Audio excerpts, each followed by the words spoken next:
गंगा नदी पास करते हुए मेरे एक दोस्त ने कहा कि तुम्हारा जन्म गंगा के किनारे हुआ है। हमने कहा हाँ, गंगा के किनारे जन्म हुआ है, जमुना के किनारे पढ़ता हूँ। और हमारे साथी ने एक बात ठीक कही, गंगा की कसम यमुना की कसम, ये ताना बाना बदलेगा, तू खुद को बदल, तू खुद को बदल, तब तो ये जमाना बदलेगा। बात है। और इस देश के अंदर जो गंगा जमुनी तहजीब है, इस गंगा जमुनी तहजीब से ही लोग घबराते हैं। इसी बात से उनको डर लगती है कि आज विद्यार्थी बाबा साहब भीमराव अम्बेडकर को क्यों पढ़ रहे हैं, इस देश के विद्यार्थी भगत सिंह के रास्तों पे क्यों चलना चाहते हैं, इस देश की महिला, ये जो हमारे साथ तस्वीर लगी हुई है सावित्रीबाई फुले की, फुले के रास्ते पे क्यों चलना चाहती है। इस बात से इस देश के अंदर जो पोस्टर फाड़ने वाले लोग हैं उनको घबराहट होती है। जब मैं आ रहा था तो बहुत सारे पोस्टर रास्ते में फाड़े गए और इस बात का अंदाजा आप भी लगा लीजिए कि ये पोस्टर फाड़ने वाले लोग क्यों हैं। पोस्टर के ऊपर कोई ऐसी बात नहीं है जो देश के खिलाफ हो, जो समाज के खिलाफ हो, फिर भी पोस्टर को क्यों फाड़ा जाता है। पोस्टर को इसलिए फाड़ा जाता है कि पोस्टर के ऊपर जो विचार हैं, पोस्टर के ऊपर जो इस देश के अंदर आदिवासियों की आवाज है, बिरसा मुंडा, उनकी तस्वीर से लोगों को घबराहट होती है। पोस्टर के ऊपर जो भगत सिंह की तस्वीर है, बाबा साहब भीमराव अम्बेडकर की तस्वीर है, अशफाकुल्लाह खां की तस्वीर है, और इस धरती के लाल कॉमरेड चंद्रशेखर की जो तस्वीर है, उससे लोगों की घबराहट होती है। पोस्टर के पास आखिर कौन तय करेगा कि देश में सही क्या है और देश में गलत क्या है। हम बेगूसराय के लोग हैं और बेगूसराय के लोगों ने इस देश के अंदर स्वतंत्रता आंदोलन से लेकर के आज तक तमाम आंदोलनों को लीड किया है। मुझे मालूम है इस देश का इतिहास, मुझे मालूम है इस बेगूसराय का इतिहास। और इतिहास की जब बात करते हैं तो मैं उनको बताना चाहता हूँ, जो आज हमारे गृह जिले को मलाइन करना चाहते हैं, उसके नाम को खराब करना चाहते हैं, तो दुनिया को इतिहास पढ़ाने वाला रामशरण शर्मा इसी बेगूसराय की धरती से पैदा हुआ, ये मैं उनको बता देना चाहता हूँ। कहते हैं कि समझ शेष है नहीं पाप का, भागी केवल व्याघ्र, जो तटस्थ है समय लिखेगा उसका भी अपराध। इसीलिए दोस्तों, आज जो लोग तटस्थ हैं उनको अपनी तटस्थता छोड़नी पड़ेगी, और हमने अपनी तटस्थता छोड़ दी है। जिसको जो कहना है कह ले, जेल में डाल दे, पुलिस बुला ले, लेकिन हम अपनी लड़ाई को नहीं छोड़ने वाले हैं, क्योंकि ये लड़ाई समानता की लड़ाई है, बराबरी की लड़ाई। इस लड़ाई को हमको लड़ना है, ये बात उनको हम कह देना चाहते हैं। घबराहट होती है, डर लगता है हमारी आवाज से, डर लगता है हमारे सवाल से। डर तो लगना चाहिए। डर इसलिए लगना चाहिए कि प्रधानमंत्री जी घूम घूम करके दुनिया में देश का सौदा कर रहे हैं और आने वाले समय में एफडीआई को भारत में निर्बाध छूट देने जा रहे हैं। और रक्षा में प्रत्यक्ष विदेशी निवेश की छूट दे दी गई है, और इस देश में आने वाले समय में खुदरा क्षेत्र में प्रत्यक्ष विदेशी निवेश को छूट दे दी जाएगी। सवाल ये है कि जब बड़ी बड़ी दुकानें खुलेंगी तो किनकी दुकानें बंद होंगी। मैं यहां से इस मंच से बेगूसराय बाजार के अंदर जो दुकानदार हैं उनको आगाह करना चाहते हैं कि देशभक्ति बनाम देशद्रोह के नकली विमर्श को छेड़ करके आपका जो पेट का सवाल है, आपके जो रोजगार का सवाल है, आपके जो बेटी रोटी का सवाल है, उसको भटकाने की कोशिश की जा रही है। बात मैं आपको बता देना चाहता हूं। आप बताइए कि अगर प्रत्यक्ष विदेशी निवेश इस देश के अंदर आएगा तो किसकी दुकानें बंद होगी। अगर बड़ा बड़ा दुकान खुलेगा तो कौन लोग जो रेडी पटरी पे सब्जी बेचते हैं उनकी दुकानें बंद होंगी। वो कौन लोग? वो इस देश के गरीब गुड़वा लोग हैं, इस देश के दलित पिछड़े लोग हैं, इस देश के महिलाएं और अल्पसंख्यक हैं जो किसी तरीके से अपने जीवन में गुजर बसर करते हैं। बहुत अच्छे से इस काम को किया जा रहा है। महंगाई के नाम पे वोट लिया गया, कहा गया बहुत हुई महंगाई की मार, अब की बार मोदी सरकार। हर हर मोदी करके आए थे, हर हर मोदी करके देश को लूट रहे हैं, और जो लोग उनके खिलाफ आवाज उठाता है उसको देशद्रोही बता करके जेलों में डाल रहे हैं। आप हमें बताइए कि अगर हम सबके लिए बराबरी की शिक्षा की बात करते हैं, अगर हम कहते हैं कि देश के बेरोजगार नौजवानों को बेरोजगार सकते हैं। हम कहते हैं कि ब्राह्मण हो या दलित हो, महिला हो या पुरुष हो, अमीर हो या गरीब हो, सबको एक जैसी शिक्षा मिलनी चाहिए। इसमें कौन से देशद्रोह की बात है? और एक बात मैं ठोक कर कह देना चाहता हूं मोदी जी को कि आपके पास 56 इंच का सीना हो न हो, लेकिन बेगूसराय के लोगों का दिल 56 इंच का है। लेकिन आपके किसी भी हमले से हम डरने वाले नहीं हैं। हम नहीं डरेंगे और हम बोलेंगे, आपको जितना कहना आप कह लीजिए। हम ये बोलेंगे कि सबको शिक्षा सबको काम, वरना होगी नींद हराम। राष्ट्रपति हो या चपरासी की संतान, सबको शिक्षा एक समान। ये बात हम बोलेंगे हमारी आवाज को। और हमारी आवाज को कि बार बार दबाना चाहते हैं। मुझे नहीं मालूम कि हमारे बेगूसराय के लोगों को न्यूज चैनल ने क्या बताया। भाई वहाँ चले जाओ, सिक्योरिटी का सवाल है। सिक्योरिटी में साथ में हो, सिक्योरिटी उसका पीएसओ अभी देखा था ना साथ में। नैतिकता होनी चाहिए मीडिया की, उसको बेचकर राज्यसभा पहुंचने वाला का चैनल मेरे बारे में आपको क्या बताया है मुझे नहीं मालूम। लेकिन एक बात मैं आपसे पूछना चाहता हूँ, दिल पर हाथ रख कही हो तमाम लोग, अपना मन पूछियो ऐना सामने खड़ा होकर कि बेगूसराय धरती जरा बारडोली कहल जाए छै, जरा लेनिनग्राड मॉस्को कहल जाए छै, वहां बेटा चोर हो सके छै, अपराधी हो सके छै, गुंडा हो सके छै, लेकिन देशद्रोही नहीं हो सके छै। लेकिन जिन लोगों ने ये साजिश की है मैं उनको बता देना चाहता हूं कि मोदी जी नकली वीडियो बना लीजिए। नकली वीडियो का सच हमारे देश के लोग जानते हैं और बेगूसराय के लोग तो बहुत अच्छे से जानते हैं। जब शादी विवाह होता है तो बरमाला का कार्यक्रम हो रहा होता है और पीछे से शारदा सिन्हा गा रही होती है। ये बेटी ब्याह का कैसेट आप सब लोग देखते होंगे। उसी बेटी ब्याह का कैसेट बनाया गया है एक न्यूज चैनल के द्वारा। चेहरा हमारा दिखाया गया, नारा कहीं और का उसके पीछे लगाया गया। तो हमारा नारा अगर जानना चाहते हो तो आओ हमारे आंदोलन में, तब तुमको पता चलेगा कि हम किसके राह पे चलने वाले हैं। हम अफजल की राह पे नहीं, रोहित की राह पे चलने वाले हैं। और हम कहते हैं कि तुम कितने रोहित मारोगे, हर घर से रोहित निकलेगा। हम बाबा साहब भीमराव अम्बेडकर के सपनों पे चलेंगे और सबके लिए बराबरी की लड़ाई को लड़ेंगे। ये हमारा कमिटमेंट है। फिर भी अगर तुमको लगता है कि तुम देशद्रोही बनाम देशभक्ति का एक नकली विमर्श खड़ा करके तुम इस देश की जनता को भटका सकते हो तो तुम गलत हो। तुम 2 महीना ऐसा कर सकते हो, तुम 3 महीना ऐसा कर सकते हो, लेकिन शाम को जब आप झोला लेकर के आलू चट्टी रोड में टमाटर खरीदने जाइएगा और टमाटर जब 80 रुपए किलो मिलेगा तब आपको पता चलेगा कि देश का असली सवाल क्या है। देश का असली सवाल मोदी जी के लटकटिया सूट से हल नहीं होने वाला है। नहीं, वो कोलंबस की तरह जो पूरी दुनिया का परिक्रमा कर रहे हैं उससे होने वाला है।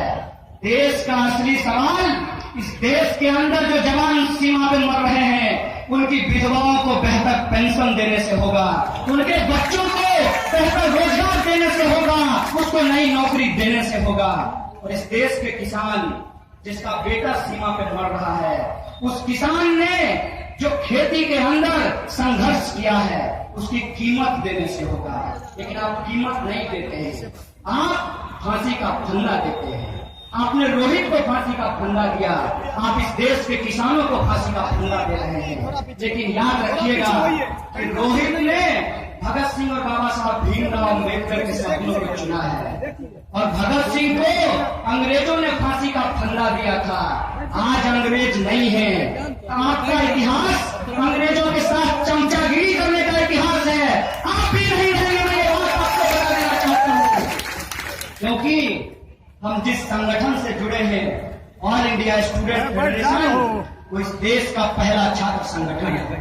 1936 में बना, इस देश के आजादी के आंदोलन के लिए संघर्ष किया और आजाद मुल्क के अंदर सचमुच की आजादी, छुआछूत से आजादी, गरीबी से आजादी, भूखमरी से आजादी, जातिवाद से आजादी, सामंतवाद और पूंजीवाद से आजादी के लिए वह संघर्ष कर रहा है। और आपको दिक्कत तो होगी, आपको दिक्कत होगी हमारे इस आजादी के सवाल से, क्योंकि हम जो करते हैं वो सचमुच का करते हैं, झूठ मूठ का नहीं करते हैं। आप ही बताइए कि जो आपका बच्चा बाहर पढ़ने के लिए जाता है, बाहर काम करने के लिए जाता है, उसको जो दंश झेलना पड़ता है कहीं बिहारी होने के चलते, कहीं पर बेगूसराय का होने के चलते। बिहारी होने का मतलब बाहर में गरीब होना होता है, बिहारी होने का मतलब बाहर में कमजोर होना होता है, बिहारी होने का मतलब गंदा होना होता है। और बेगूसराय की एक पहचान है, बेगूसराय की मिट्टी में कुछ है कि बेगूसराय की जो परवरिश है उसमें ये कहा जाता है कि जहां सही हो उसको सही बोलो और जहां गलत हो उसको गलत बोलो। और यही शिक्षा जिस मिट्टी ने हमको दी है उसी की बदौलत आज एक गरीब परिवार में पैदा होने के बावजूद, एक न्यूनतम आय की परवरिश झेलने के बावजूद, गरीबी और महंगाई का दर्द झेलने के बावजूद हिंदुस्तान के सबसे प्रतिष्ठित विश्वविद्यालय में पीएचडी कर पा रहा हूं, क्योंकि आपने सिखाया है बेटा सही को सही कहना और गलत को गलत कहना। यही बेगूसराय की पहचान है, यही बिहार की पहचान है, ये मैं आपको कह देना चाहता हूं। और ये जो हमने सीखा है इसको हम किसी भी सूरत पे डिगने नहीं देंगे, इसको झुकने नहीं देंगे, क्योंकि हमने सुना है कि एक टहनी टूटकर पतवार बनती है, एक चिंगारी दहक अंगार बनती है, जो सदा रौंदी गई बेबस समझकर मिट्टी वही एक दिन मीनार बनती है। हमको राजनीति का मीनार बनाना है, आपको जो करना है कर लीजिए, क्योंकि आपके किसी चीज से हम डरते नहीं हैं, क्योंकि आप डरपोक हैं, हम डरपोक नहीं हैं। अगर हिम्मत है तो आओ और सामने में पोस्टर फाड़ करके दिखाओ, तब हम समझेंगे कि तुम्हारे अंदर साहस है। सामने में आकर के हमारी आवाज से आवाज मिलाओ और हमने जो सवाल उठाया है उसका जवाब दो, तब हम समझेंगे कि तुम्हारे अंदर हिम्मत है। लेकिन तुम्हारे अंदर हिम्मत नहीं है, तुम चाटुकारों के वंशज हो, उसकी परवरिश में पले बढ़े हो, इसीलिए तुम जिसको वीर कहते हो वो वीर नहीं था। लेकिन हमारे साथी जिसको वीर कहते हैं वो वीर है, वीर रहेगा, क्योंकि इस देश के अंदर बराबरी के लिए संघर्ष कर रहा है। मालूम होना चाहिए आप लोगों को कि ये जो कच्छाधारी है, भगवाधारी, ये किसको वीर कहते हैं? ये सावरकर को वीर कहते हैं। और ये सावरकर कौन था? जिसने अंग्रेजों से माफी मांग ली थी। ये वो सावरकर है, ये वो सावरकर है जिसके बारे में एक आर्टिकल छपा कि सावरकर कहते थे कि बलात्कार को एक राजनीतिक तंत्र की तरह इस्तेमाल करना चाहिए। ये इनकी समझदारी है। ये कहते हैं कि समाज में बराबरी नहीं होना चाहिए, दलितों को जनरल के बराबर नहीं रखना चाहिए, महिलाओं को पुरुष के बराबर नहीं रखना चाहिए, अमीर को गरीब के बराबर नहीं करना चाहिए। ये दुनिया के बराबरी में विश्वास नहीं करते हैं। ये विश्वास किस चीज में करते हैं? ये जुमलेबाजी में विश्वास करते हैं, ये झूठ बोलने में विश्वास करते हैं। अगर इनके अंदर हिम्मत है तो ये हमारे सवालों के सामने रूबरू हैं। हम कहते हैं कि देश के खिलाफ अगर कोई बोल रहा है तो निश्चित तौर पर उसको सजा मिलनी चाहिए। निश्चित तौर पर कानून ने जो न्याय सम्मत है उस पर आधार पर उस पर कार्रवाई होनी चाहिए। लेकिन कौन तय करेगा कि क्या देश के पक्ष में है, क्या देश के खिलाफ है? मोदी जी 5 लाख का सूट पहनकर जनता के पैसे पे वास्को डिगामा का चक्कर लगाना, ये सही बात है?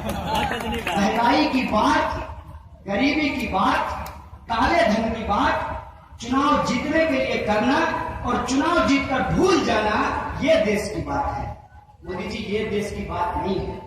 देश की बात ये है कि इस देश के अंदर जब संविधान है और संविधान ने कहा है कि अमीर हो या गरीब हो, गोरा हो या काला हो, मोटा हो या पतला हो, सबका वोट बराबर होगा। जब वोट बराबर होगा तो शिक्षा बराबर क्यों नहीं होगी? ये देश की बात है और हम बराबरी की शिक्षा की बात कर रहे हैं।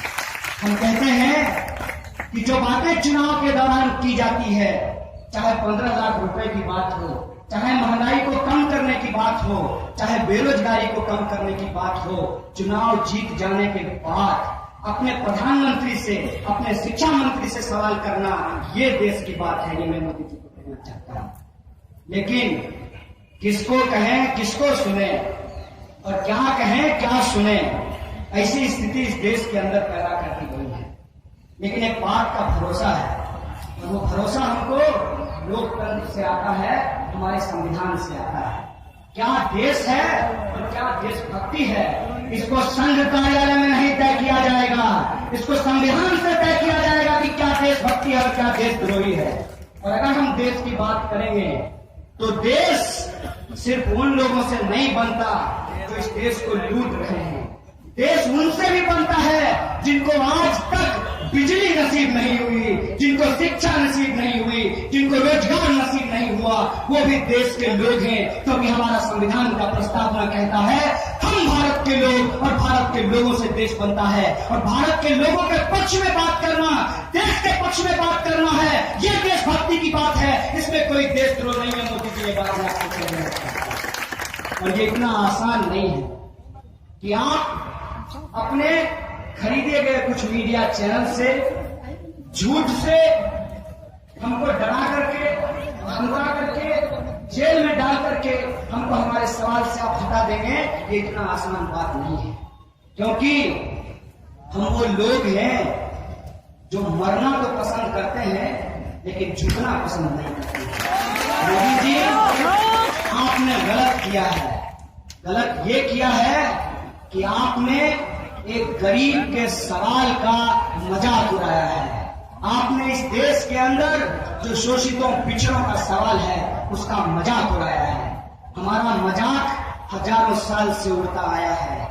हम ये मजाक उड़ाना बर्दाश्त नहीं करेंगे। आपको खींचकर आपके मुद्दे पे लाएंगे। अगर आप अपने मुद्दे पे नहीं आएंगे तो आपको सत्ता से बाहर करेंगे। ये हमारी आपको कहना चाहता हूँ। दोस्तों, इनको लगता है कि सिर्फ नौजवानों की बात करके इस देश का जो 65% युवा है उसको ये बेवकूफ बना सकते हैं। लेकिन मैं उनको कह देना चाहता हूं कि कुछ समय तक कुछ लोगों को बेवकूफ बनाया जा सकता है, लेकिन हर समय तक हर किसी को बेवकूफ नहीं बनाया जा सकता। तो याद रखिएगा मोदी जी, कांच का हाड़ी बार बार नहीं चलता। एक बार आपने नौजवानों के मुंह पे अपना हवा लगवाया है, इस बार अगर आपने हमारे सवाल को नहीं माना तो आपको अपना हवा लगा करके भागना पड़ेगा। ये बात मैं आपको कह देना चाहता हूँ, क्योंकि आपको मुंह छुपाने की जगह नहीं मिलेगा। क्या कर रहे हैं ये देश के पूर्ण, देश के शिक्षण संस्थानों में क्या हो रहा है तो मैं आपको बता देना चाहता हूँ। शायद मीडिया से आपको ये खबर नहीं मिलेगी। जेएनयू एक ऐसा संस्थान है जहां आपके टैक्स के पैसे से एक गरीब आदमी का बच्चा भी पढ़ाई कर सकता है। उसकी फीस 120 रुपए 6 महीने में लगती है, साल का 240 रुपया लगता है। हॉस्टल का फीस 20 रुपया महीना है। अगर बताइए जेएनयू जैसा संस्थान बंद हो जाएगा तो क्या बेगूसराय में आंगनबाड़ी करने वाला एक बच्चा पीएचडी कर पाएगा? ये सवाल आप खुद से पूछिए। जो लोग जेएनयू को बंद करना चाहते हैं वो कौन लोग हैं? वो लोग हैं जो इस देश के संसाधनों को लूटकर अब हमारे शिक्षा और स्वास्थ्य के हक को लूटना चाहते हैं। ये वो लोग हैं। आप देखिए कि एक एक करके किस तरीके से संस्थानों को बर्बाद किया गया है। आप लोगों को याद होगा कि बीपी हाई स्कूल किसी जमाने में जिला का सबसे श्रेष्ठ स्कूल हुआ करता था, लेकिन आज आप ये नहीं कह सकते कि बीपी हाई स्कूल आज जिला का सबसे श्रेष्ठ स्कूल है। आखिर क्यों सरकारी संस्थानों को बर्बाद किया गया? सरकारी संस्थानों को इसलिए बर्बाद किया गया कि सबका इलाज लोकल हॉस्पिटल में नहीं हो सकता और सबकी पढ़ाई ये जो ईरान इंटरनेशनल खुला जाता है उसमें नहीं हो सकता। इसीलिए भाई साहब नहीं लगेगा बीएसएनएल को बनाया जाता है ताकि दुनिया को मुट्ठी में करने का झूठा सपना दिखा करके आपके जेब को काटा जा सके। ये जो लूट है, ये जो हताशा है, इस लूट और हताशा को हमको समझना पड़ेगा। इस देश के अंदर जो सवाल है वो सबसे जरूरी सवाल क्या है? हमारे लिए सबसे जरूरी सवाल ये नहीं है कि आपने कितने हजार का टैंक खरीदा। हमारे लिए सबसे जरूरी सवाल ये है कि आपने कितना स्कूल। हमारे लिए जरूरी सवाल नहीं है कि आप कौन कौन से देश के राष्ट्राध्यक्षों से मिलकर आए हैं। हमारे लिए जरूरी सवाल ये है कि मिलने के बाद आप हमारे लिए क्या लेकर के आए हैं। हमारे लिए जरूरी सवाल ये नहीं है कि आप क्या करते हैं, क्या बोलते हैं। हमारे लिए जरूरी सवाल ये है कि आप जमीन पे क्या लागू करते हैं। हमारे लिए ये जरूरी सवाल है। और अगर हम जमीन पे जाते हैं तो हमको मिलता क्या है। रेलवे का टीकाकरण कर दिया गया, रेलवे का लगातार किराया बढ़ाया जा रहा है। इस बिहार का बेगूसराय का आदमी पड़ोसी से कर्ज लेकर के जनरल का टिकट कटा करके दिल्ली के अंदर बिहारी के नाम पे गाली सुन करके अपना जीवन यापन कर लेता था। उस संभावना को भी आप छीन लेना चाहते हैं। हर चुनाव में कहते हैं कि हम बेगूसराय जिला में उद्योग खोलेंगे। चुनाव जीतते जाते हैं, कोई नया उद्योग नहीं खुलता। आप बताइए कि अगर देश की आबादी बढ़ रही है, बार बार प्रधानमंत्री कहते हैं कि 125 करोड़, अगर 125 करोड़ इस देश की आबादी हुई है तो कितने नए विद्यालय खोले गए हैं।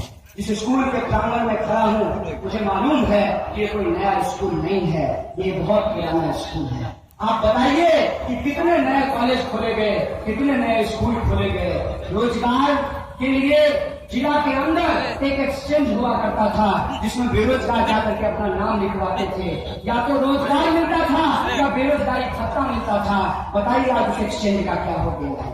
ये हमारा सवाल है, ये इस देश के छात्रों नौजवानों का सवाल है। लेकिन दिक्कत क्या है कि जब आप अपने सवालों को लेकर के खड़े हो जाएंगे तब आपको द्रोही कहा जाएगा। याद कीजिए वक्त जब अपने सवाल को लेकर 35 करोड़ लोगों के सवाल को लेकर भगत सिंह और उनके साथी अंग्रेजों के सामने खड़े हो गए और कहा कि ये देश हमारा है, हम तुमको इसको लूटने नहीं देंगे।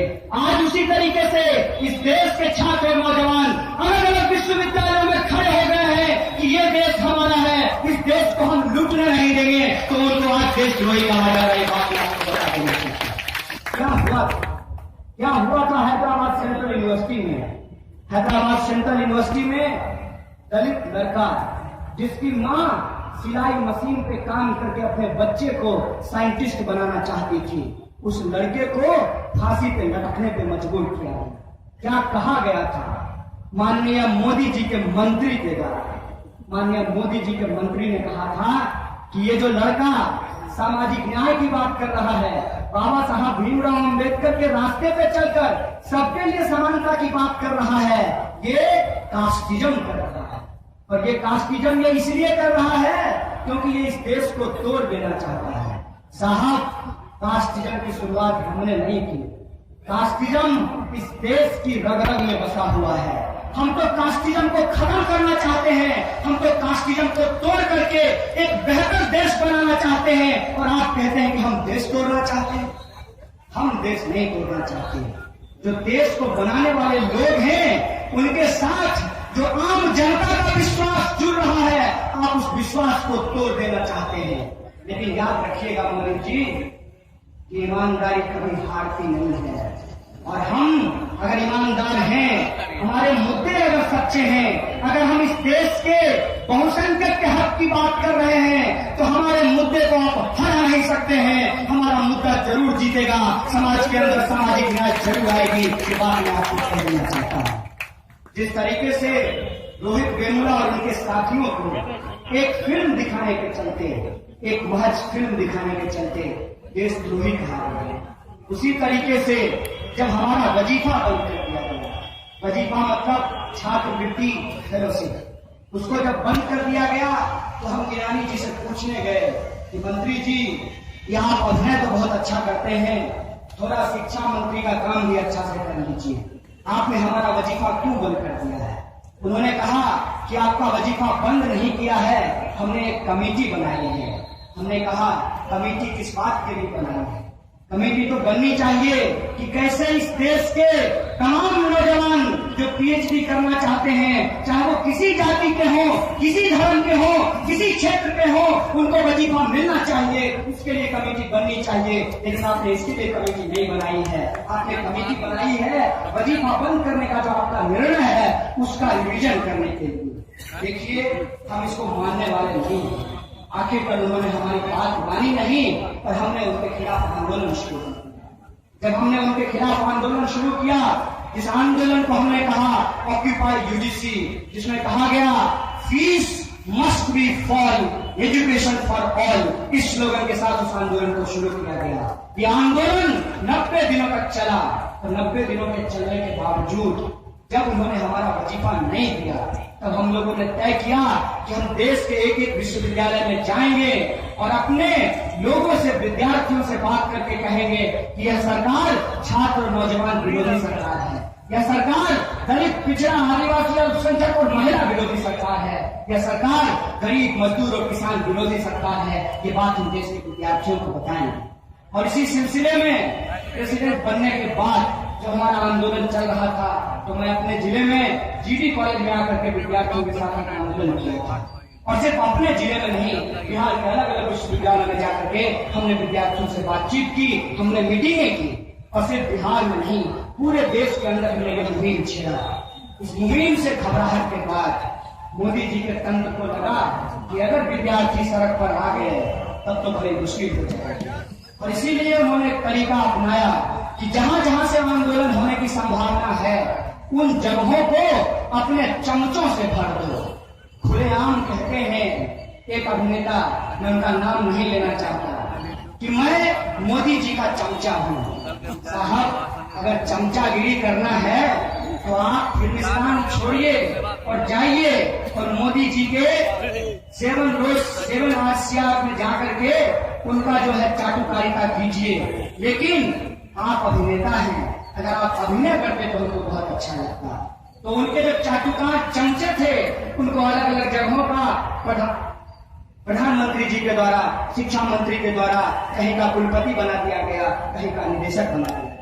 इसी सिलसिले में आप सब जानते हैं कि फिल्म टेलीविजन जो इंस्टीट्यूट है पुणे के अंदर, वहां पे गजेंद्र चौहान को बिठाया गया। Vice chancellor Hyderabad central university को बदल करके अप्पा राव को बिठा दिया गया, जो कि वेंकैया नायडू साहब के रिश्तेदार हैं। उसके बाद जेएनयू के अंदर वाइस चांसलर को बदल दिया गया। ये जो तमाम बदलाव किया गया, ये इसलिए किया गया कि विद्यार्थियों को कंट्रोल किया जा सके। विद्यार्थी जो अपने हक की बात कर रहे हैं, उस हक की लड़ाई को कमजोर किया जा सके। लेकिन इनको शायद मालूम नहीं था, क्योंकि अगर ठीक से ये छात्र आंदोलन भी किए होते तो इनको अनुभव हुआ होता। शायद ये ठीक से इमरजेंसी के दौरान माननीय मोदी जी इंदिरा गांधी के खिलाफ भी नहीं लड़े थे। इसीलिए छात्रों की जो कुवत है, जो ताकत है, उसको ये नहीं जानते हैं। और इनको लगा कि वाइस चांसलर बदल देने से आंदोलन का रास्ता बदल जाएगा, लेकिन ऐसा नहीं हुआ। ऑक्यूपाई यूजीसी आंदोलन जो सबके वजीफे की बात करता था, वो जस्टिस फॉर रोहित वेमुला के आंदोलन के साथ जाकर के खड़ा हुआ। जस्टिस फॉर रोहित वेमुला के साथ खड़े होने वाले साथियों के ऊपर जब जेएनयू में देशद्रोह का मुकदमा करके उनको जेल में डाला गया, तो पूरे देश के विद्यार्थी सड़कों पर उठ करके खड़े हो गए और कहा कि शिक्षण संस्थानों का भगवाकरण नहीं करने देंगे, शिक्षण संस्थानों को तुम्हारे चाटुकारों से नहीं भरने देंगे। तुमको अपना पेट बदलना है तो बदल लो, अपना कक्षा बदलना है तो बदल लो, लेकिन तुमको शिक्षा का जो तौर तरीका है उसको बदलने नहीं देंगे। ये बात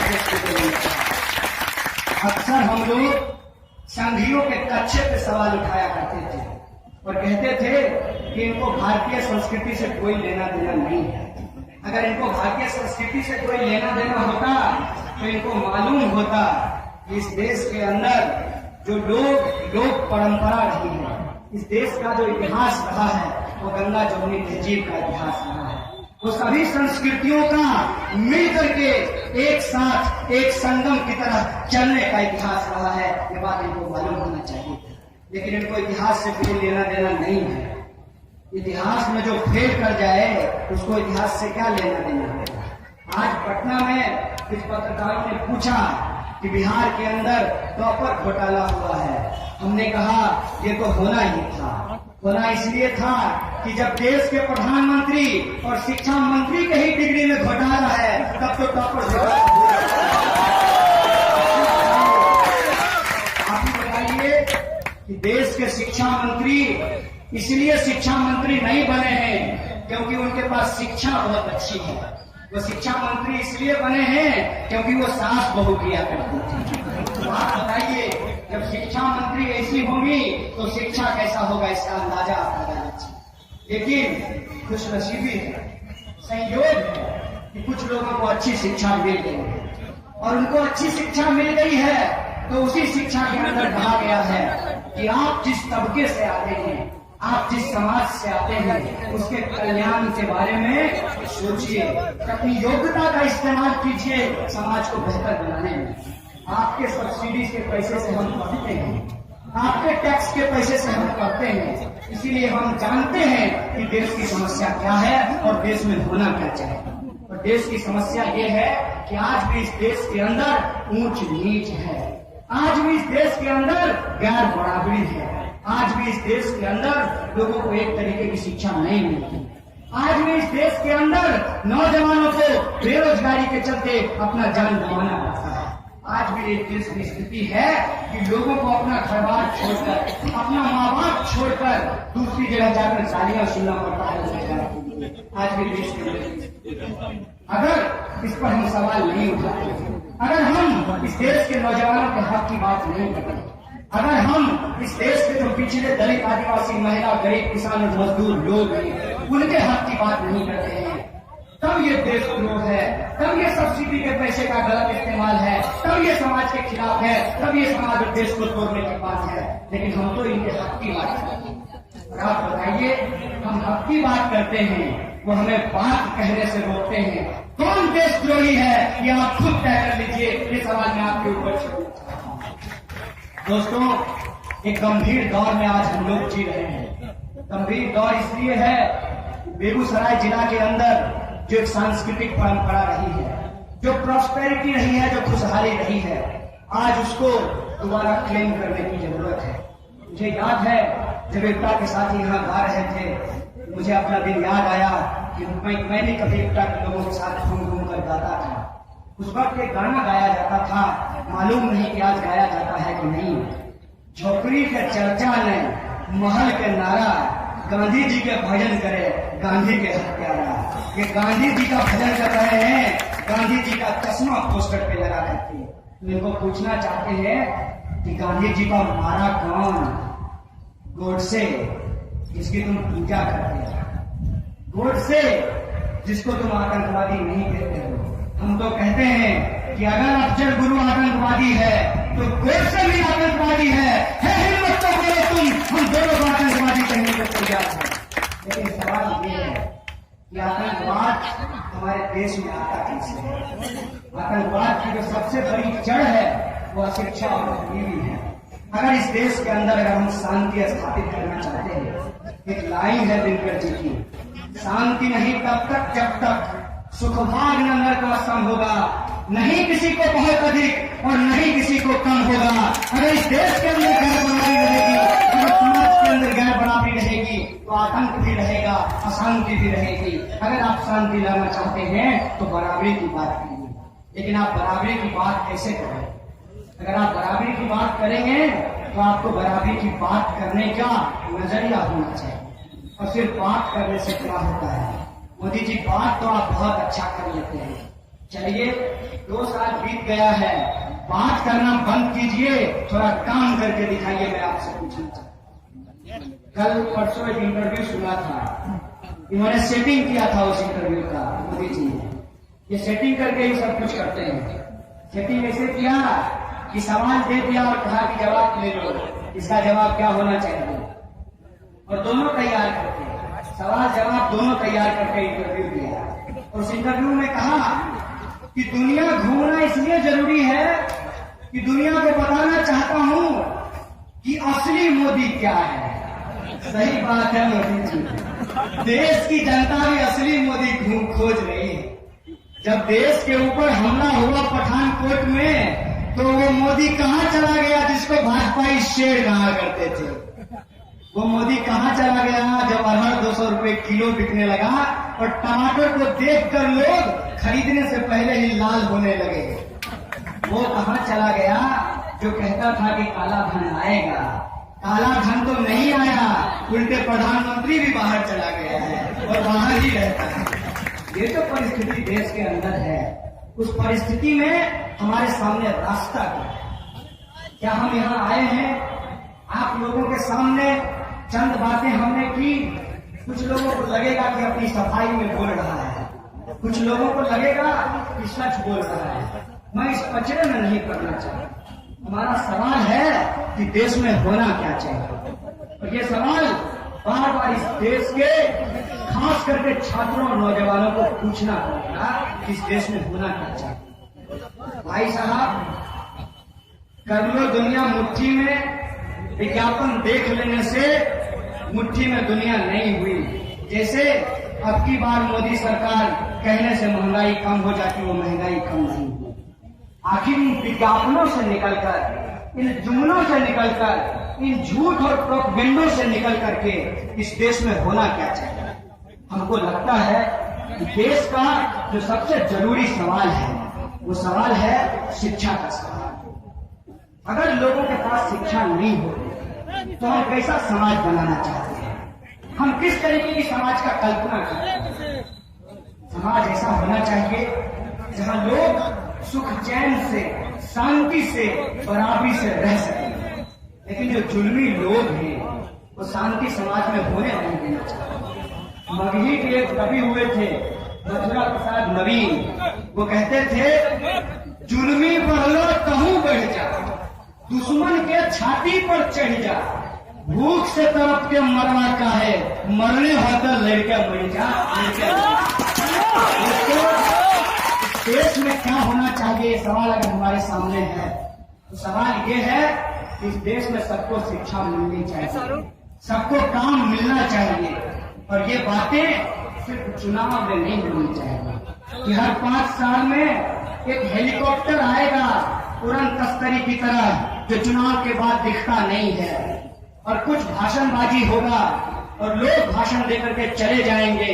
हम लोग तय कर लेंगे, कभी जात के नाम पर, कभी धर्म के नाम पर, कभी पैसा पे। आजकल तो शराबबंदी हो गई, पता नहीं चुनाव में क्या होगा। कभी शराब के नाम पर जो सरकारें बन जाती है, और सरकार बन जाने के बाद जो हमारे सवाल पीछे छूट जाते हैं, उसका क्या होगा। क्या आने वाले चुनाव में हम छात्रों, नौजवानों को ये सवाल नहीं बनाना चाहिए कि जो कोई आएगा उसको हम कहेंगे कि साहब आप शिक्षा के बारे में क्या सोचते हैं, ये आप पहले बताइए। क्या आप ये नहीं मानते कि शिक्षा बराबर मिलनी चाहिए? क्या ये आप नहीं मानते कि क्वालिटी एजुकेशन मिलना चाहिए? क्या ये आप नहीं मानते कि जो हमने शिक्षा प्राप्त की है उस शिक्षा के हिसाब से हमको रोजगार मिलना चाहिए? ये कहाँ का न्याय है साहब, बताइए। कि कोई लड़का, आप में से भी बहुत सारे लोग, मैं बेगूसराय के लोगों को जानता हूँ, खुद नहीं पढ़ पाते हैं लेकिन बच्चों को पढ़ाना चाहते हैं, और जो छोटा टुकड़ा भी जमीन का है उसको बेचकर अपने बच्चे को कोटा भेजते हैं इंजीनियरिंग की तैयारी करने के लिए। लेकिन बताइए कि 4 लाख, 5 लाख, 10 लाख रुपया जमीन बेच करके, खर्चा करके आप बच्चा को इंजीनियर बनाते हैं, और बच्चा 4 साल के बाद इंजीनियरिंग बनने के बाद आपको कहता है कि पापा इंजीनियरिंग में जॉब नहीं है, बाबूजी काम नहीं मिल रहा इंजीनियरिंग कैला बादो, अब MBA कर ले छिए। फेरो 5 लाख रुपया खर्चा करके MBA करे छै, आ घरे घरे घूम कर फेना सरफ बेचे छै। बोला न्याय छै? बनलिए इंजीनियर आ बेचिए सड़क, न्याय छै? कोई काम बराबर के आधार पर, अगर बराबरी के आधार पर हम देखें तो बराबर छोटा नहीं होता है। एक हॉस्पिटल के अंदर जितना जरूरी डॉक्टर है उतना ही जरूरी स्वीपर भी है, जितना जरूरी क्लर्क है उतना ही जरूरी चपरासी है, जितना जरूरी SP है उतना ही जरूरी सिपाही है, जितना जरूरी किसान है उतना ही जरूरी मजदूर है। बेगूसराय के लोग किसानी करते हैं, क्या आप ये तय कर सकते हैं कि किसानी में बीज ज्यादा महत्वपूर्ण है कि खाद ज्यादा महत्वपूर्ण है कि पानी, और खाद पानी बीज से ज्यादा महत्वपूर्ण है धरती, या धरती से भी ज्यादा महत्वपूर्ण है किसान? आप कैसे तय करेंगे साहब? सिस्टम ऐसे नहीं चलता। सिस्टम का स्वभाव ऐसा नहीं है कि वो गैर बराबरी में जिंदा रह सके। 5 उंगलियां बराबर नहीं है, यही इसकी खासियत है।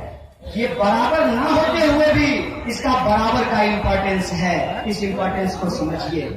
इसीलिए अगले चुनाव में जब मंत्री संतरी हेलीकॉप्टर से आपके पास आए तो उनसे हम पूछें कि बराबर की शिक्षा कम मिलेगी, क्योंकि हमारा वोट बराबर हो गया। इसीलिए आप हेलीकॉप्टर से उतर करके कॉल जोड़ लिए हैं 5 साल में एक बार शिक्षा भी बराबर कर लीजिए, ताकि हमको आपके सामने नौकरी के लिए और सिफारिश के लिए हाथ न जोड़ना पड़े। ये सवाल कब पूछा जाएगा? ये सवाल कब पूछा जाएगा? कि ठीक बात है, आप कहते हैं कि भारत एक गरीब देश है और यहाँ पे फंड नहीं है, ये ठीक बात है। चलिए मानते हैं कि फंड नहीं है, तो ऐसा कीजिए कि जो शीशा वाला स्कूल है उसको बंद करके ये जो कॉलेजिएट हाई स्कूल की व्यवस्था है, इसको एक मिनिमम स्टैंडर्ड बना करके ऐसा स्कूल सब जगह बना दीजिए। अगर फंड है, क्योंकि आपकी चमचमाती सूट और आपकी चमचमाती कार देखकर और दुनिया भ्रमण पे जो आपने खर्चा किया है, 6000 करोड़ का टेंट खरीदा है, इससे तो लगता है कि फंड है।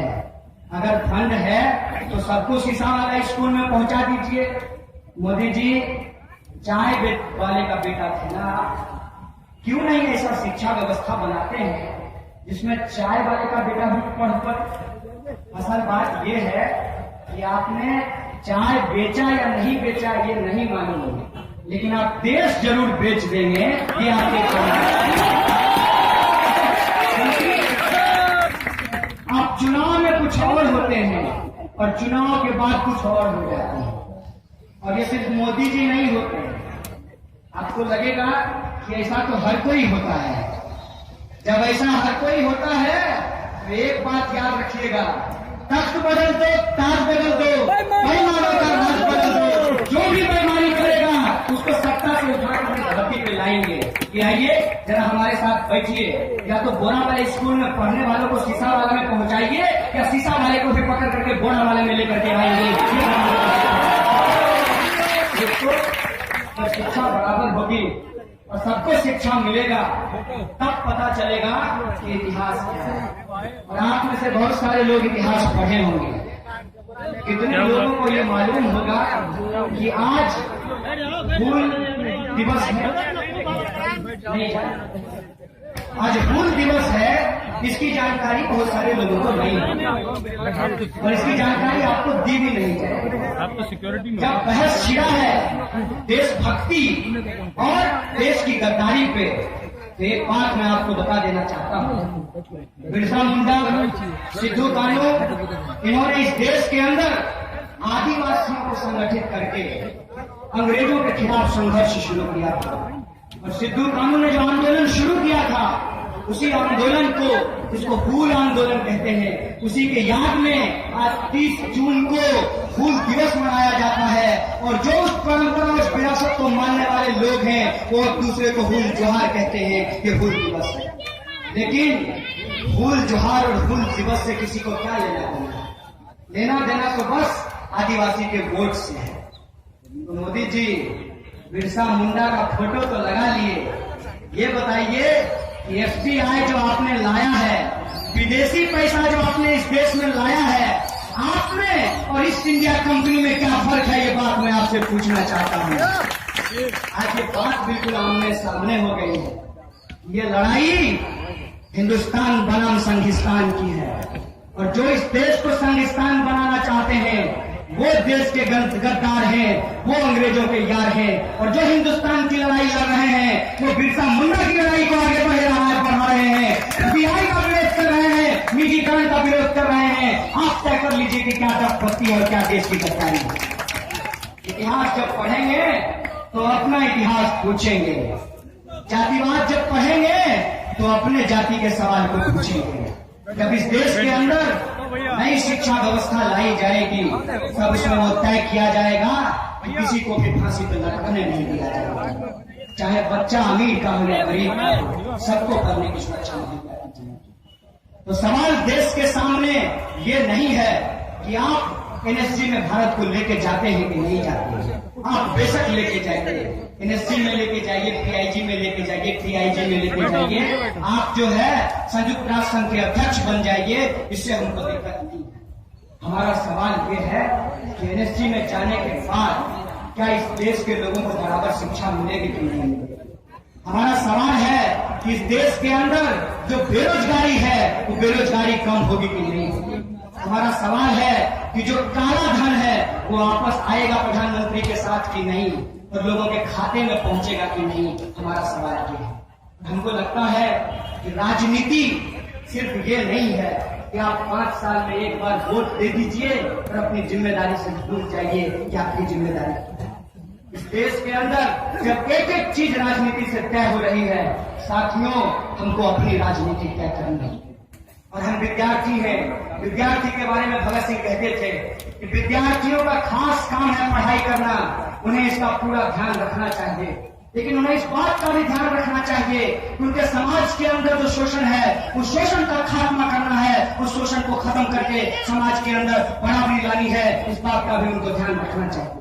इसीलिए विद्यार्थी होने के नाते और एक बढ़िया संस्थान का स्टूडेंट यूनियन का प्रेसिडेंट होने के नाते ये हमारी जिम्मेवारी है कि इस देश के अंदर शिक्षा को बचाने की लड़ाई को हम लड़ें, उसको आगे बढ़ाएं, क्योंकि समाज में शोषण का सबसे बड़ा जड़ है।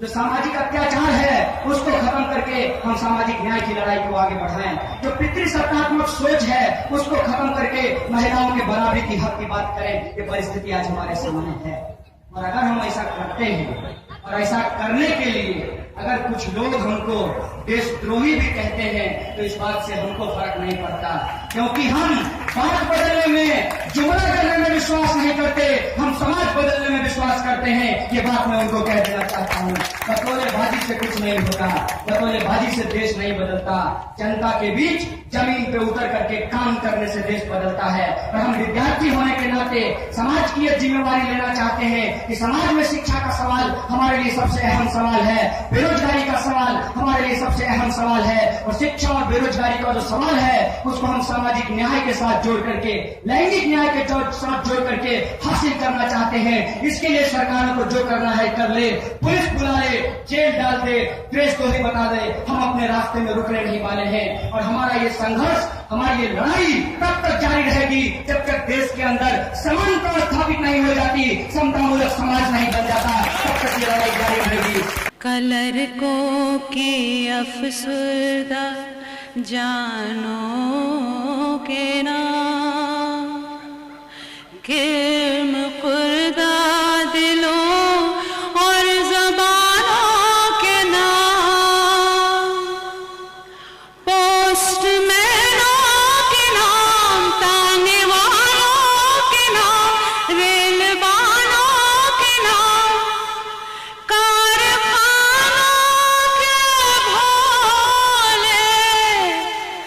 जियालों के नाम।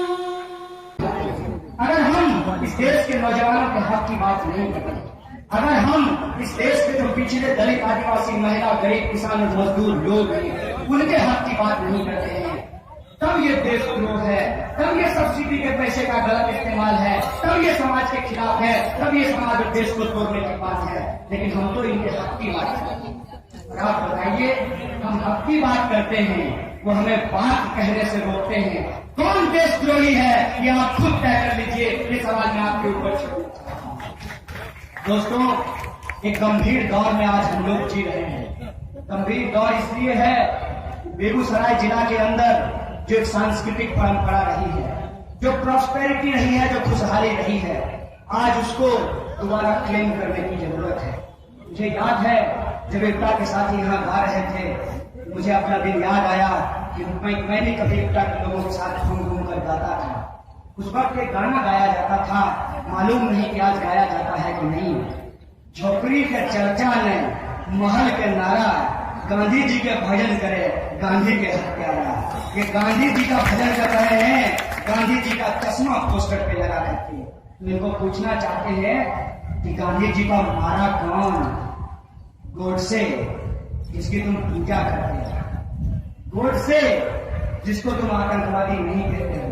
हम तो कहते हैं कि अगर अफजल गुरु आतंकवादी है तो गोडसे भी आतंकवादी है हिम्मत तो बोलो तुम, हम दोनों को आतंकवादी कहने को तैयार हैं। लेकिन सवाल ये है कि आतंकवाद हमारे देश में आता कैसे है? आतंकवाद की जो सबसे बड़ी जड़ है वो अशिक्षा और गरीबी है। अगर इस देश के अंदर अगर हम शांति स्थापित करना चाहते हैं, एक लाइन है दिनकर जी की, शांति नहीं तब तक जब तक सुखभाग न नरक सम होगा, नहीं किसी को बहुत अधिक और नहीं किसी को कम होगा। अगर इस देश के अंदर गैर बराबरी रहेगी, अगर समाज के अंदर गैर बराबरी रहेगी, तो आतंक भी रहेगा, अशांति भी रहेगी। अगर आप शांति लाना चाहते हैं तो बराबरी की बात करिए, लेकिन आप बराबरी की बात कैसे करें? अगर आप बराबरी की बात करेंगे तो आपको बराबरी की बात करने का नजरिया होना चाहिए, और सिर्फ बात करने से क्या होता है? मोदी जी, बात तो आप बहुत अच्छा कर लेते हैं, चलिए 2 साल बीत गया है, बात करना बंद कीजिए, थोड़ा काम करके दिखाइए। मैं आपसे पूछना चाहता हूं, कल परसों एक इंटरव्यू सुना था, इन्होंने सेटिंग किया था उस इंटरव्यू का, मोदी जी ने ये सेटिंग करके ही सब कुछ करते हैं।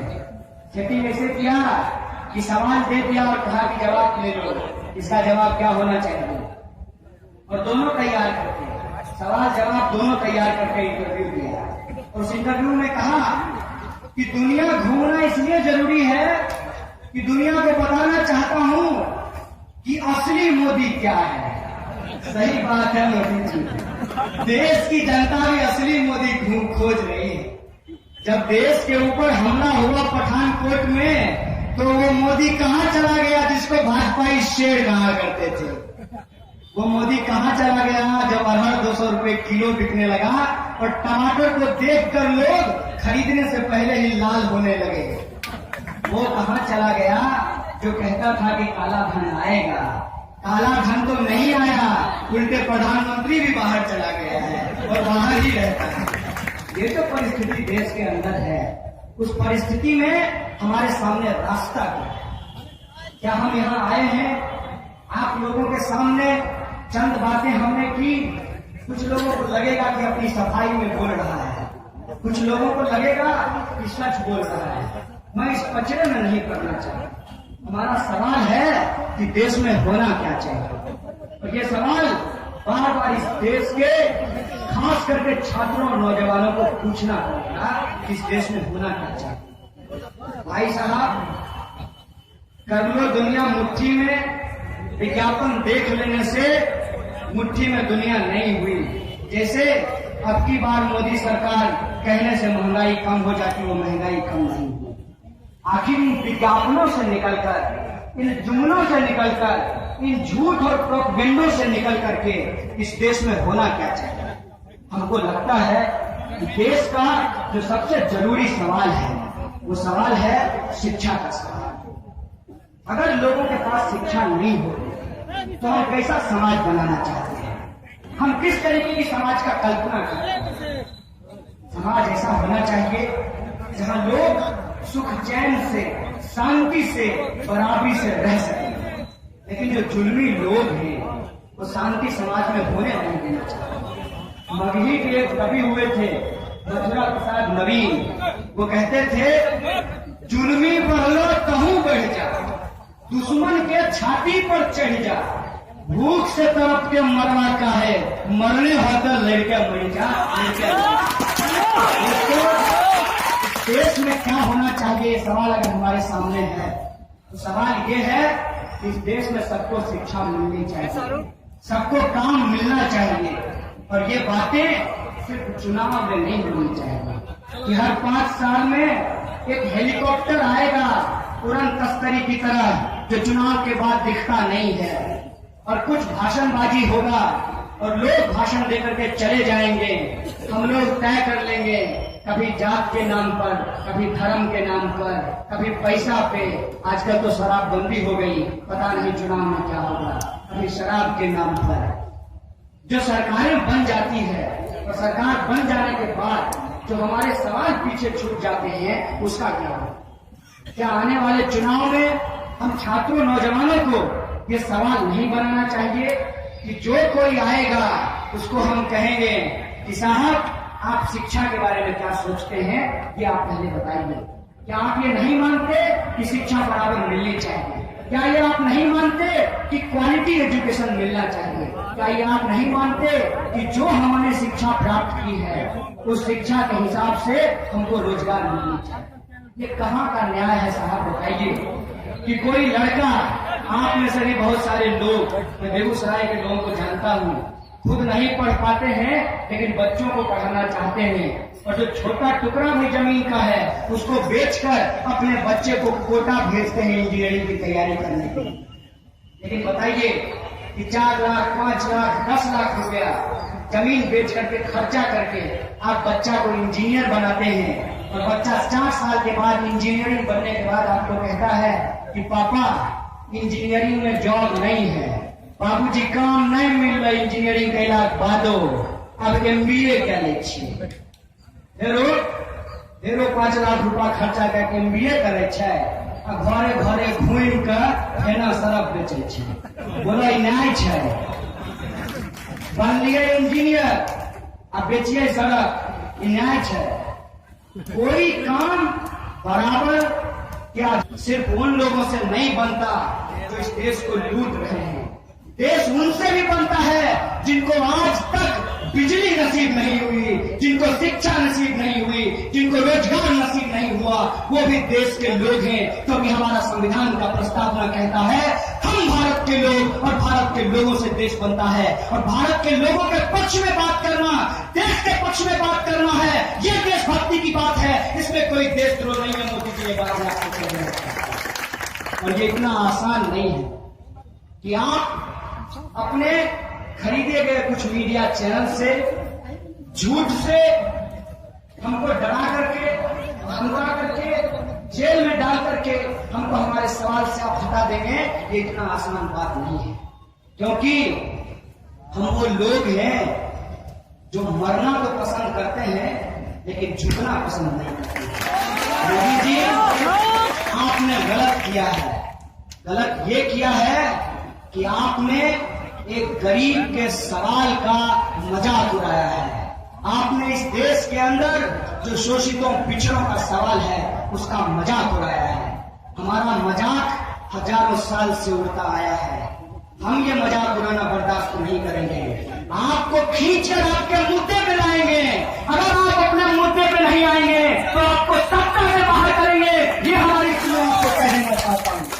दोस्तों, इनको लगता है कि सिर्फ नौजवानों की बात करके इस देश का जो 65% युवा है उसको ये बेवकूफ बना सकते हैं। लेकिन मैं उनको कह देना चाहता हूं कि कुछ समय तक कुछ लोगों को बेवकूफ बनाया जा सकता है, लेकिन हर समय तक हर किसी को बेवकूफ नहीं बनाया जा सकता। तो याद रखिएगा मोदी जी, कांच का हाड़ी बार बार नहीं चलता। एक बार आपने नौजवानों के मुंह पे अपना हवा लगवाया है, इस बार अगर आपने हमारे सवाल को नहीं माना तो आपको अपना हवा लगा करके भागना पड़ेगा। ये बात मैं आपको कह देना चाहता हूं, क्योंकि आपको मुंह छुपाने की जगह नहीं मिलने वाली। क्या कर रहे हैं ये देश के पूर्ण, देश के शिक्षण संस्थानों में क्या हो रहा है तो मैं आपको बता देना चाहता हूं। शायद मीडिया से आपको ये खबर नहीं मिलेगी। JNU एक ऐसा संस्थान है जहां आपके टैक्स के पैसे से एक गरीब आदमी का बच्चा भी पढ़ाई कर सकता है। उसकी फीस 120 रुपए 6 महीने में लगती है, साल का 240 रुपया लगता है। हॉस्टल का फीस 20 रुपया महीना है। अगर बताइए JNU जैसा संस्थान बंद हो जाएगा तो क्या बेगूसराय में आंगनबाड़ी करने वाला का एक बच्चा PhD कर पाएगा? ये सवाल आप खुद से पूछिए। जो लोग JNU को बंद करना चाहते हैं वो कौन लोग हैं? वो लोग हैं जो इस देश के संसाधनों को लूटकर अब हमारे शिक्षा और स्वास्थ्य के हक को लूटना चाहते हैं। ये वो लोग हैं। आप देखिए कि एक एक करके किस तरीके से संस्थानों को बर्बाद किया गया है। आप लोगों को याद होगा कि BP हाई स्कूल किसी जमाने में जिला का सबसे श्रेष्ठ स्कूल हुआ करता था, लेकिन आज आप ये नहीं कह सकते कि BP हाई स्कूल आज जिला का सबसे श्रेष्ठ स्कूल है। आखिर क्यों सरकारी संस्थानों को बर्बाद किया गया? सरकारी संस्थानों को इसलिए बर्बाद किया गया कि सबका इलाज लोकल हॉस्पिटल में नहीं हो सकता, और सबकी पढ़ाई ये जो ईरान इंटरनेशनल खुला जाता है उसमें नहीं हो सकता। इसीलिए भाई साहब नहीं लगेगा BSNL को बनाया जाता है ताकि दुनिया को मुट्ठी में करने का झूठा सपना दिखा करके आपके जेब को काटा जा सके। ये जो लूट है, ये जो हताशा है, इस लूट और हताशा को हमको समझना पड़ेगा। इस देश के अंदर जो सवाल है, वो सबसे जरूरी सवाल क्या है? हमारे लिए सबसे जरूरी सवाल ये नहीं है कि आपने कितने हजार का टैंक खरीदा। हमारे लिए सबसे जरूरी सवाल ये है कि आपने कितना स्कूल। हमारे लिए जरूरी सवाल नहीं है कि आप कौन कौन से देश के राष्ट्राध्यक्षों से मिलकर आए हैं। हमारे लिए जरूरी सवाल ये है कि मिलने के बाद आप हमारे लिए क्या लेकर के आए हैं। हमारे लिए जरूरी सवाल ये नहीं है कि आप क्या करते हैं, क्या बोलते हैं। हमारे लिए जरूरी सवाल ये है कि आप जमीन पे क्या लागू करते हैं। हमारे लिए ये जरूरी सवाल है। और अगर हम जमीन पे जाते हैं तो हमको मिलता क्या है? रेलवे का टीकाकरण कर दिया गया, रेलवे का लगातार किराया बढ़ाया जा रहा है। इस बिहार का, बेगूसराय का आदमी पड़ोसी से कर्ज लेकर के जनरल का टिकट कटा करके दिल्ली के अंदर बिहारी के नाम पे गाली सुन करके अपना जीवन यापन कर लेता था। उस संभावना को भी आप छीन लेना चाहते हैं। हर चुनाव में कहते हैं कि हम बेगूसराय जिला में उद्योग खोलेंगे। चुनाव अगर चुनाव जीतते जाते हैं, कोई नया उद्योग नहीं खुलता है। आप बताइए कि अगर देश की आबादी बढ़ रही है, बार बार प्रधानमंत्री कहते हैं कि 125 करोड़, अगर 125 करोड़ इस देश की आबादी हुई है तो कितने नए विद्यालय खोले गए हैं। जिस स्कूल के प्रांगण में खड़ा हूँ, मुझे मालूम है कि ये कोई नया स्कूल नहीं है, ये बहुत पुराना स्कूल है। आप बताइए कि कितने नए कॉलेज खोले गए, कितने नए स्कूल खोले गए। रोजगार के लिए जिला के अंदर एक एक्सचेंज हुआ करता था, जिसमें बेरोजगार जाकर के अपना नाम लिखवाते थे। या तो रोजगार मिलता था या बेरोजगारी भत्ता मिलता था। बताइए आज उस एक्सचेंज का क्या हो गया है? ये हमारा सवाल है, ये इस देश के छात्रों नौजवानों का सवाल है। लेकिन दिक्कत क्या है कि जब आप अपने सवालों को लेकर के खड़े हो जाएंगे तब आपको द्रोही कहा जाएगा। याद कीजिए वक्त जब अपने सवाल को लेकर 35 करोड़ लोगों के सवाल को लेकर भगत सिंह और उनके साथी अंग्रेजों के सामने खड़े हो गए और कहा कि ये देश हमारा है, हम तुमको इसको लूटने नहीं देंगे। आज उसी तरीके से इस देश के छात्र और नौजवान अलग अलग विश्वविद्यालयों में खड़े हो गए हैं कि ये देश हमारा है, इस देश को हम लूटने नहीं देंगे। तो उनको आज देशद्रोही कहा जा रहा है। बात आपको बता देंगे क्या हुआ था हैदराबाद सेंट्रल यूनिवर्सिटी में। हैदराबाद सेंट्रल यूनिवर्सिटी में दलित लड़का जिसकी मां सिलाई मशीन पे काम करके अपने बच्चे को साइंटिस्ट बनाना चाहती थी, उस लड़के को फांसी पे लटकने पे मजबूर किया गया। क्या कहा गया था? माननीय मोदी जी के मंत्री के द्वारा, माननीय मोदी जी के मंत्री ने कहा था कि ये जो लड़का सामाजिक न्याय की बात कर रहा है, बाबा साहब भीमराव अम्बेडकर के रास्ते पे चलकर सबके लिए समानता की बात कर रहा है, ये कास्टिज्म कर रहा है। और ये कास्टिज्म ये इसलिए कर रहा है क्योंकि ये इस देश को तोड़ देना चाहता है। साहब, कास्टिज्म की शुरुआत हमने नहीं की। कास्टिज्म इस देश की रग रग में बसा हुआ है। हम तो कास्टिज्म को खत्म करना चाहते हैं, हम तो कास्टिज्म को तोड़ करके एक बेहतर देश बनाना चाहते हैं। और आप कहते हैं कि हम देश तोड़ना चाहते हैं। हम देश नहीं तोड़ना चाहते। जो देश को बनाने वाले दोस्तों, गंगा नदी पास करते हुए मेरे एक दोस्त ने कहा कि तुम्हारा जन्म गंगा के किनारे हुआ है। हमने कहा हाँ, गंगा के किनारे जन्म हुआ है, जमुना के किनारे पढ़ता हूँ। और हमारे साथी ने एक बात ठीक कही, गंगा की कसम यमुना की कसम, ये ताना बाना बदलेगा। तू खुद को बदल, तू खुद को बदल, तब तो ये जमाना बदलेगा। बात का साथ है। और इस देश के अंदर जो गंगा जमुनी तहजीब है, इस गंगा जमुनी तहजीब से ही लोग घबराते हैं। इसी बात से उनको डर लगती है कि आज विद्यार्थी बाबा साहब भीमराव अम्बेडकर को क्यों पढ़ रहे हैं। इस देश के विद्यार्थी भगत सिंह के रास्तों पे क्यों चलना चाहते हैं। इस देश की महिला, ये जो हमारे साथ तस्वीर लगी हुई है सावित्रीबाई फुले की, फुले के रास्ते पे क्यों चलना चाहती है। इस बात से इस देश के अंदर जो पोस्टर फाड़ने वाले लोग हैं उनको घबराहट होती है। जब मैं आ रहा था तो बहुत सारे पोस्टर रास्ते में फाड़े गए और इस बात का अंदाजा आप भी लगा लीजिए कि ये पोस्टर फाड़ने वाले लोग क्यों हैं। पोस्टर के ऊपर कोई ऐसी बात नहीं है जो देश के खिलाफ हो, जो समाज के खिलाफ हो, फिर भी पोस्टर को क्यों फाड़ा जाता है? पोस्टर को इसलिए फाड़ा जाता है कि पोस्टर के ऊपर जो विचार हैं, पोस्टर के ऊपर जो इस देश के अंदर आदिवासियों की आवाज है, बिरसा मुंडा, उनकी तस्वीर से लोगों को घबराहट होती है।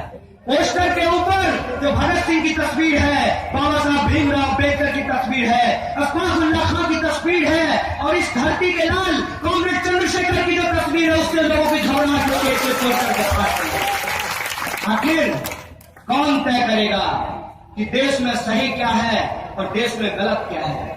हम बेगूसराय के लोग हैं, और बेगूसराय के लोगों ने इस देश के अंदर स्वतंत्रता आंदोलन से लेकर के आज तक तमाम आंदोलनों को लीड किया है।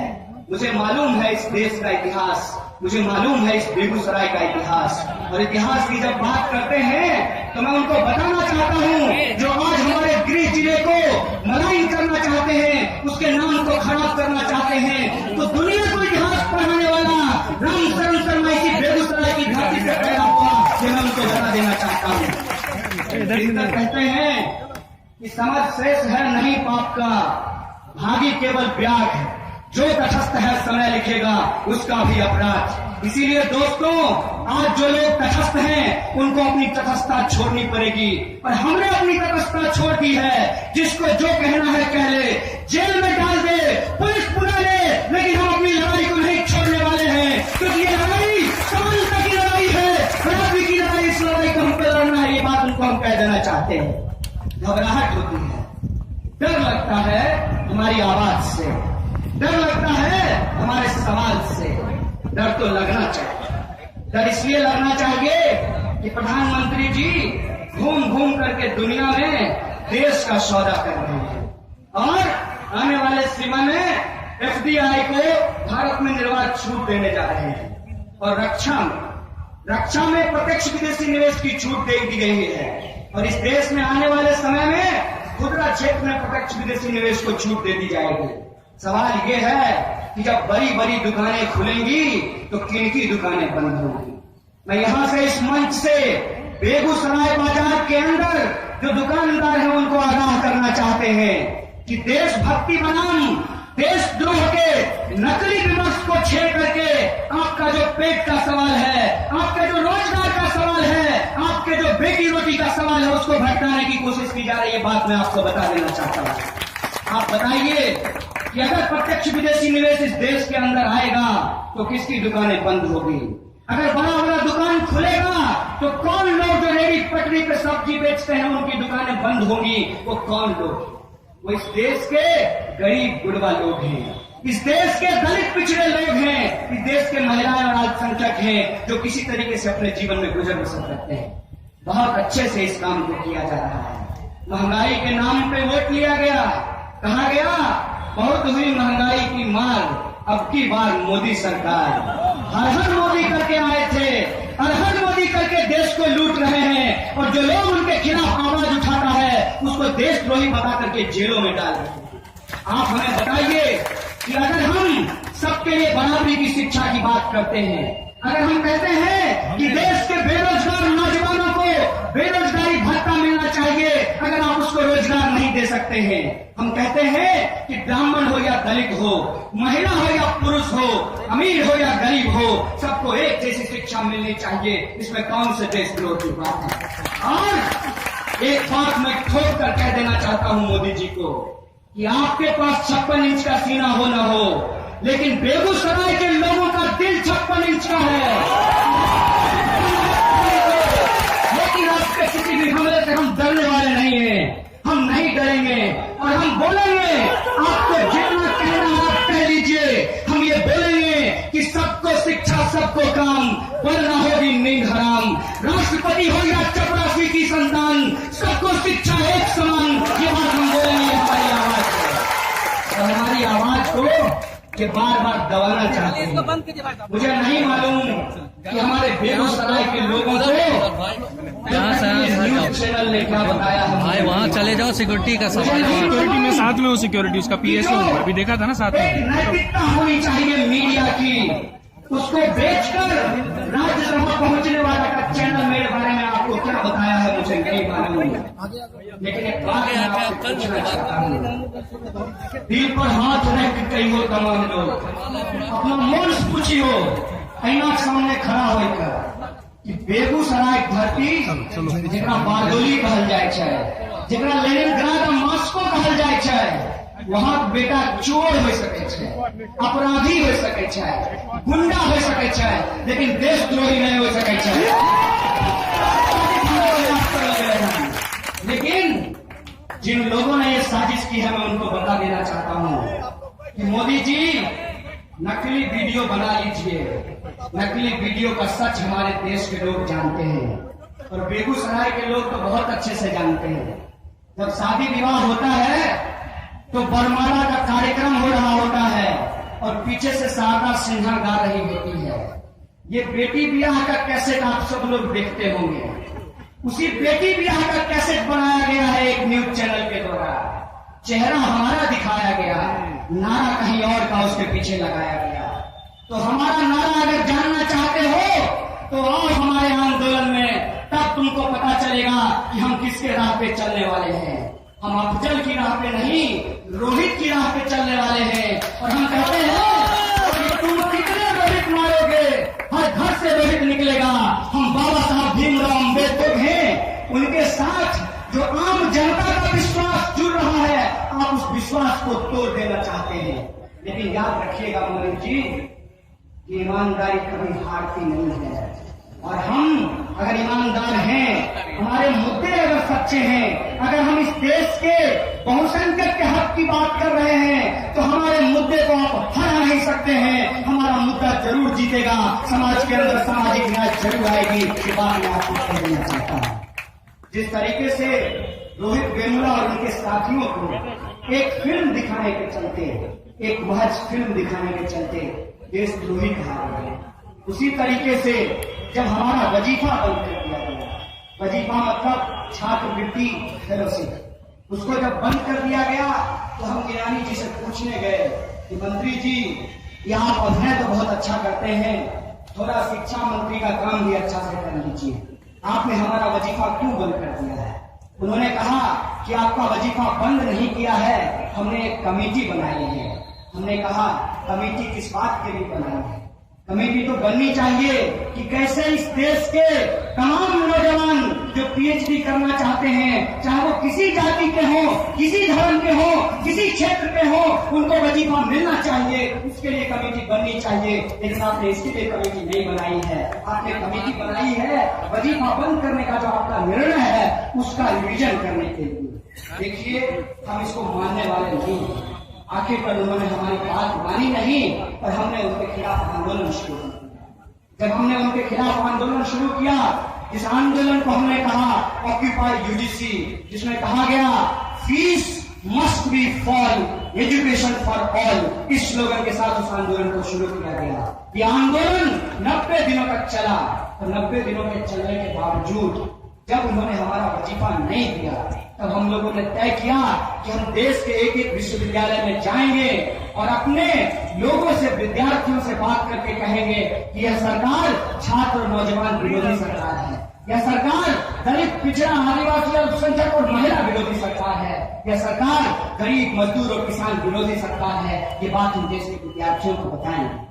और इसी सिलसिले में प्रेसिडेंट बनने के बाद जो हमारा आंदोलन चल रहा था, तो मैं अपने जिले में जीडी कॉलेज में आकर के विद्यार्थियों के साथ आंदोलन किया था। और सिर्फ अपने जिले में नहीं, बिहार के अलग अलग विश्वविद्यालय में जाकर के हमने विद्यार्थियों से बातचीत की, हमने मीटिंगें की। और सिर्फ बिहार में नहीं, पूरे देश के अंदर हमने ये मुहिम छेड़ा। इस मुहिम से घबराहट के बाद मोदी जी के तंत्र को लगा कि अगर विद्यार्थी सड़क पर आ गए तब तो बड़ी मुश्किल हो जाएगी। और इसीलिए उन्होंने एक तरीका अपनाया कि जहां जहां से आंदोलन होने की संभावना है, उन जगहों को अपने चमचों से भर दो। खुलेआम कहते हैं एक अभिनेता, मैं उनका नाम नहीं लेना चाहता, कि मैं मोदी जी का चमचा हूँ। साहब, अगर चमचागिरी करना है तो आप हिंदुस्तान छोड़िए और जाइए और मोदी जी के 7 आसिया में जाकर के उनका जो है चाटुकारिता कीजिए। लेकिन आप अभिनेता हैं, अगर आप अभिनय करते तो हमको बहुत अच्छा लगता। तो उनके जो चाटुकार चमचे थे उनको अलग अलग जगहों का प्रधानमंत्री जी के द्वारा, शिक्षा मंत्री के द्वारा कहीं का कुलपति बना दिया गया, कहीं का निदेशक बना दिया गया।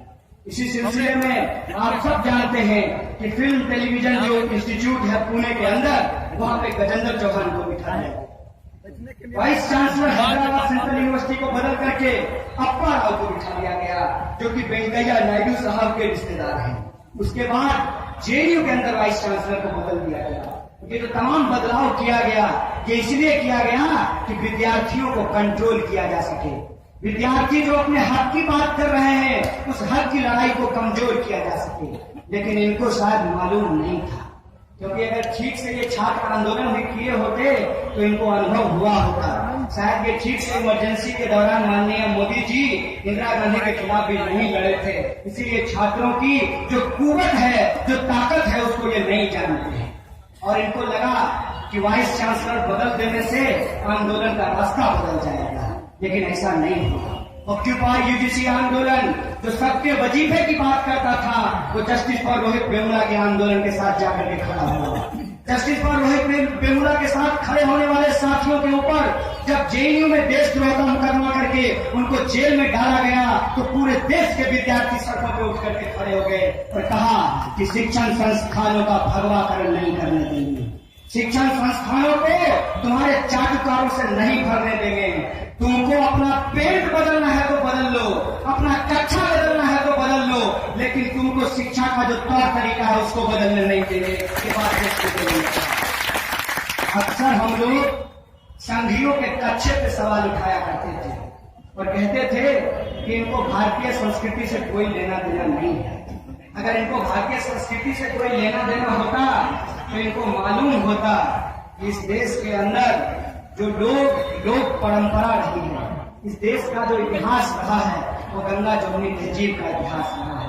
वो सभी संस्कृतियों का मिलकर के एक साथ एक संगम की तरह चलने का इतिहास रहा है। ये बात इनको मालूम होना चाहिए, लेकिन इनको इतिहास से कोई लेना देना नहीं है।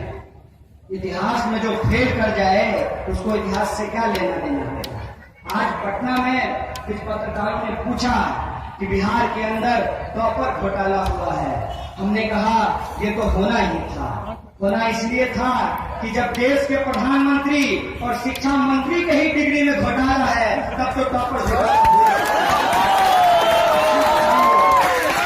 आप ही बताइए कि देश के शिक्षा मंत्री इसलिए शिक्षा मंत्री नहीं बने हैं क्योंकि उनके पास शिक्षा बहुत अच्छी है।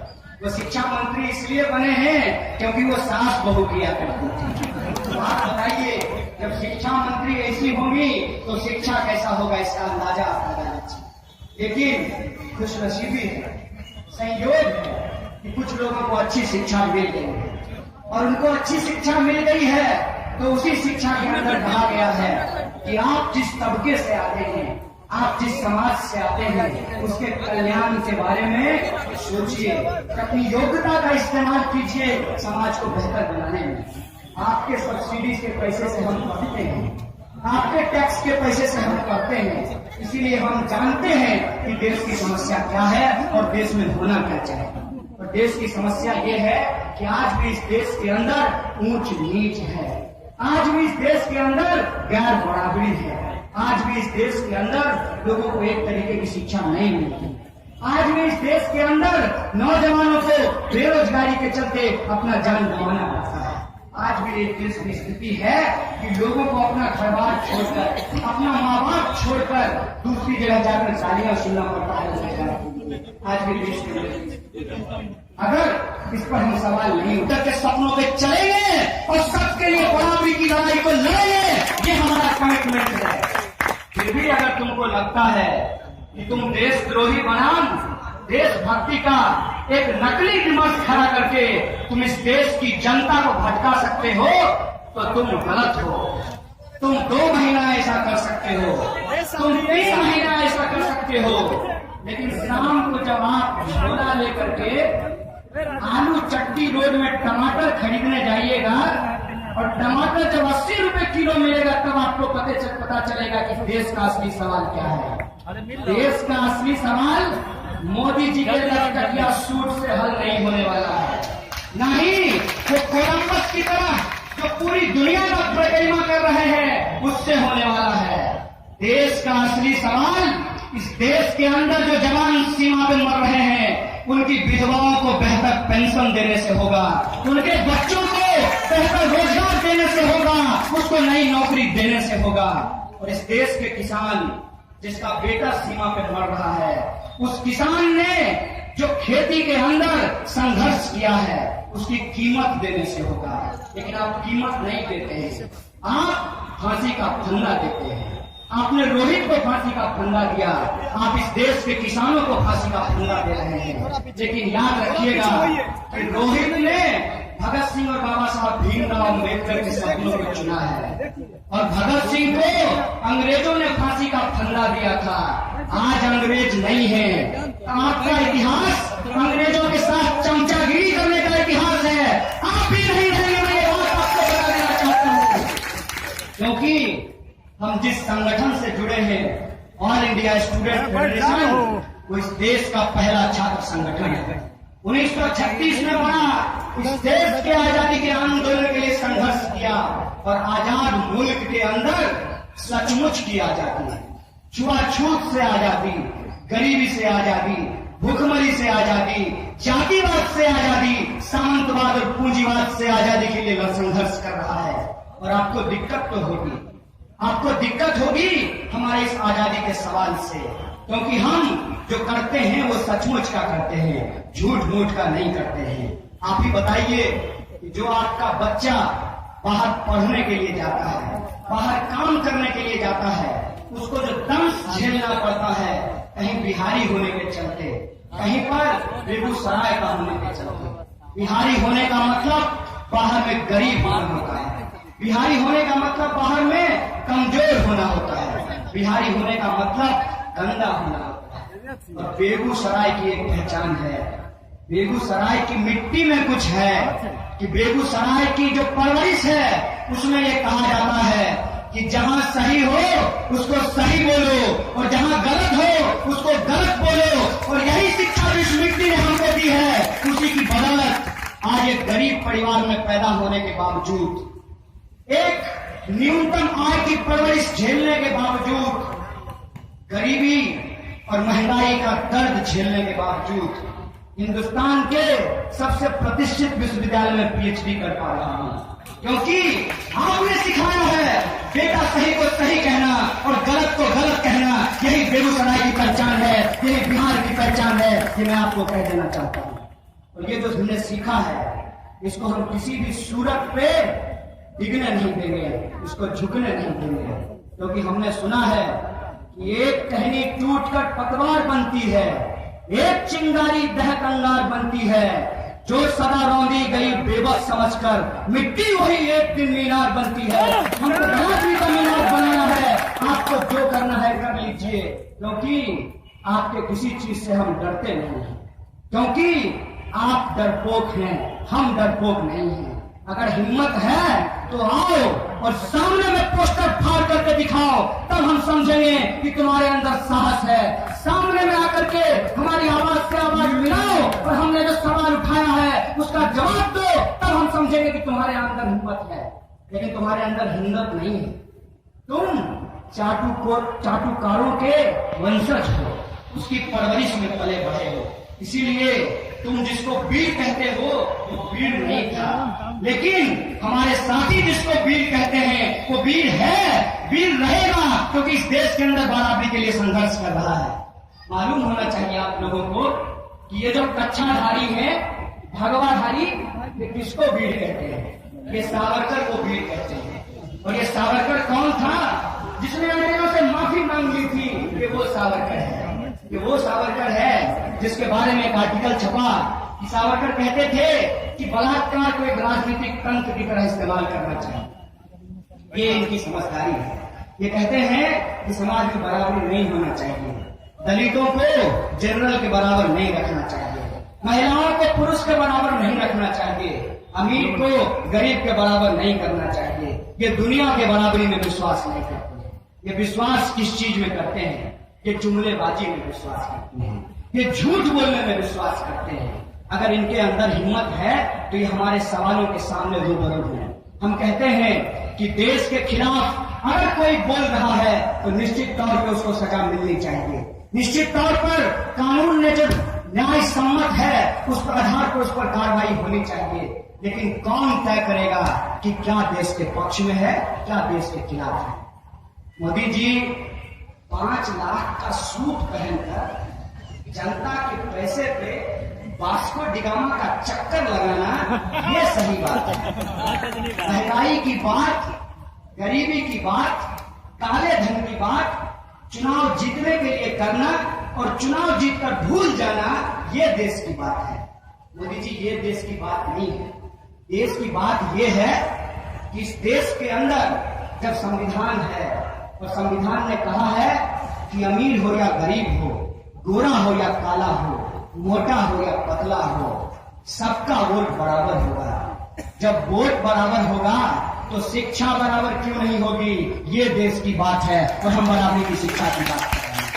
हम कहते हैं कि जो बातें चुनाव के दौरान की जाती है, चाहे 15 लाख रुपए की बात हो, चाहे महंगाई को कम करने की बात हो, चाहे बेरोजगारी को कम करने की बात हो, चुनाव जीत जाने के बाद अपने प्रधानमंत्री से, अपने शिक्षा मंत्री से सवाल करना, ये देश की बात है। ये मैं मोदी जी को कहना चाहता हूं।